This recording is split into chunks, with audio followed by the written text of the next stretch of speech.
Welcome back inside the Nittany Lion Sports Report. It's Bob Long here for this week's session of the Blitz, where we go to the whiteboard and we evaluate one aspect of Penn State football. We've done a lot on the offense. We've done the offensive line, 2 weeks of Sean Clifford. It's time to talk about this defensive line, as you're going to see an offensive line in Iowa here who, granted, struggled against Michigan, but is a very talented offensive line. How is this defense for Penn State, led by this front four, going to be successful? Now, in the first segment, we talked to Steve Batterson of the Quad City Times, and he talked about how Michigan ran some different looks at Iowa and how that made life difficult. Well, let's talk about some of the complexities that Penn State can run and has run to allow this defensive line to be successful. Let's start with Shaka Toney here, and we're not going to get all too technical on this one.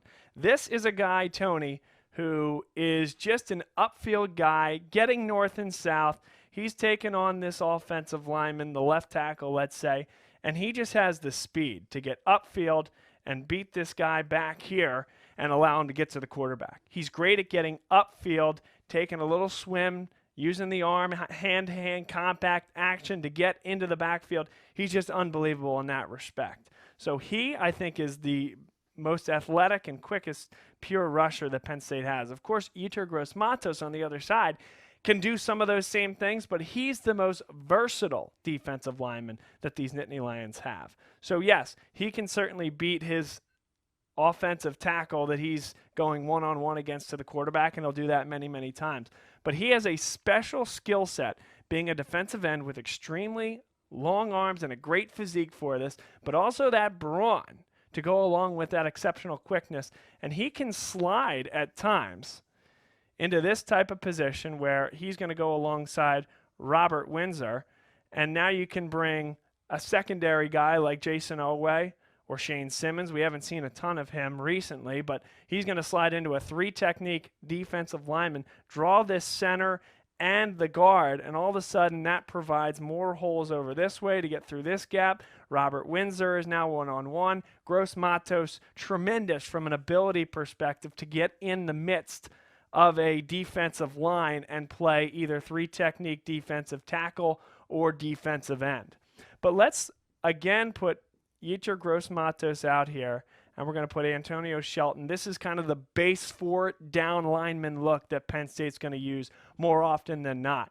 Well, there were a few times against Purdue where Shelton and Gross-Matos and Windsor and Gross-Matos would run little stunts, and in some ways, big old stunts. Shelton head after this tackle. Windsor go after the center and the guard, and Gross-Matos would come all the way around here unimpeded to the quarterback, and see you later, Jack Plummer. Now, that is contingent upon your ability to cover downfield, right? That takes a little bit of time. But if there's good coverage out here in the secondary from the Penn State cornerbacks and safeties, that's going to allow Gross-Matos to do that. And once he gets about here, you can kiss it goodbye. If you don't have somebody picking that guy up, there is no chance for that quarterback. Now, you don't have to run that complex of a stunt either. You can just have Windsor over here attack this guard, Toney this tackle, and then Shelton head this way and Gross-Matos this way. That's a more conventional stunt where you're just replacing defensive tackle and Gross-Matos at the defensive end position. And once again, as I mentioned, Gross-Matos' ability to play the three technique and his knowledge of that position makes him a great co-conspirator here with Antonio Shelton or Robert Windsor in that type of role. Toney can do it as well, but he's definitely more of that pin the ears back, almost screw technique and get to the quarterback. Though he does have great technique, he is a much better asset on a straight downhill, on a line basis with some of the complexities going on at the other side of the line. And I think that's something that Iowa, while they have brawn and size and the ability to block, that's something that can confuse an offensive line like Iowa, especially when you bring athleticism to this scheme. And that's something I want to see more of from Penn State. They did it very well against Purdue. They've done it from time to time over the course of the year.